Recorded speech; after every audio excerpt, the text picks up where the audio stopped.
Hello students, कैसे हैं आप।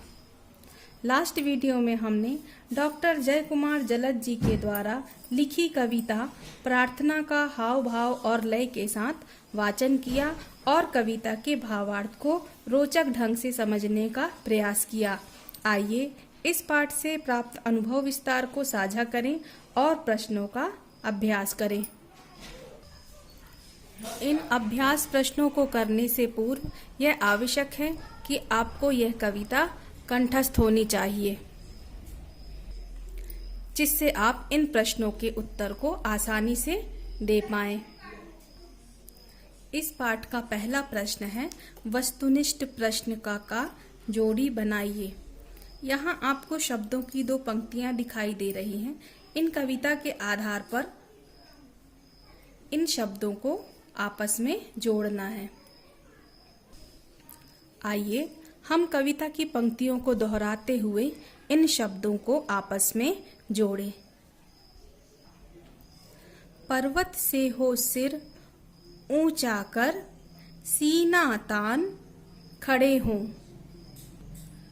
मुट्ठी में तकदीरें बांधे हंसकर चलने वाले, अंधियारे में किसी दिया की लौ से जलने वाले, सागर में ही नहीं हथेली गागर में भर जाए। वस्तुनिष्ठ प्रश्न का खा है, दिए गए शब्दों में से उपयुक्त शब्द चुनकर काव्य पंक्तियों को पूर्ण कीजिए। आइए इसकी पहली पंक्ति देख लेते हैं। अपने सुख दुख को खालिस्तान सहे हम, चुपचाप सहर्ष। तो इसका उपयुक्त शब्द है चुपचाप। आइए पंक्ति को पूर्ण करें। अपने सुख दुख को चुपचाप सहे हम।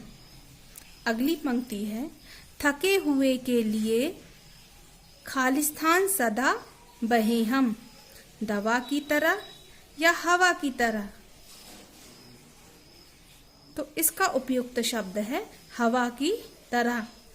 थके हुए के लिए हवा की तरह सदा बहे हम।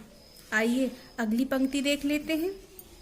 बैठे आंखों में खालिस्तान भरने को, आशा या आंसू।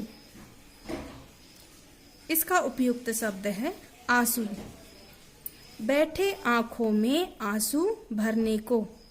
आइए अगली पंक्ति देख लेते हैं। माँ इन नन्हे हाथों को बस यह खालिस्तान दो अपना, प्रभात या प्रसाद। तो इसका उपयुक्त शब्द है प्रसाद। माँ इन नन्हे हाथों को बस यह प्रसाद दो अपना। वस्तुनिष्ठ प्रश्न के बाद आइए हम अति लघुत्तरी प्रश्नों को देख लेते हैं। निम्नलिखित प्रश्नों के उत्तर एक एक वाक्य में लिखिए। इसका प्रश्न नंबर का है, कवि अपनी मुट्ठी में क्या बांधना चाहता है। इसका उत्तर है, कवि अपनी मुट्ठी में तकदीर बांधना चाहता है। आइए अगला प्रश्न देख लेते हैं। हम सीना तानकर किस प्रकार खड़े हों। इसका उत्तर है, हम पर्वत की तरह सीना तानकर खड़े हों। अगला प्रश्न है, कवि नन्हे हाथों में किस प्रसाद को चाहता है। इसका उत्तर है, कवि नन्हे हाथों में ऐसा प्रसाद चाहता है जिससे वो अपने उन कार्यों को कर सके जिनको लोग सपना मानते हों। आइए हम अगला प्रश्न देख लेते हैं। इस कविता में माँ का संबोधन किसके लिए है। इसका उत्तर है, इस कविता में माँ का संबोधन भारत माता के लिए है। सो स्टूडेंट्स, आज का आपका होमवर्क है, इन प्रश्नों के उत्तर को लर्न करना है और अपनी फेयर कॉपी में सुंदर राइटिंग से लिखना है। सो स्टूडेंट्स, आज के लिए बस इतना ही। अगले वीडियो में हम लघुत्तरी प्रश्न और भाषा की बात इन प्रश्नों का अभ्यास करेंगे।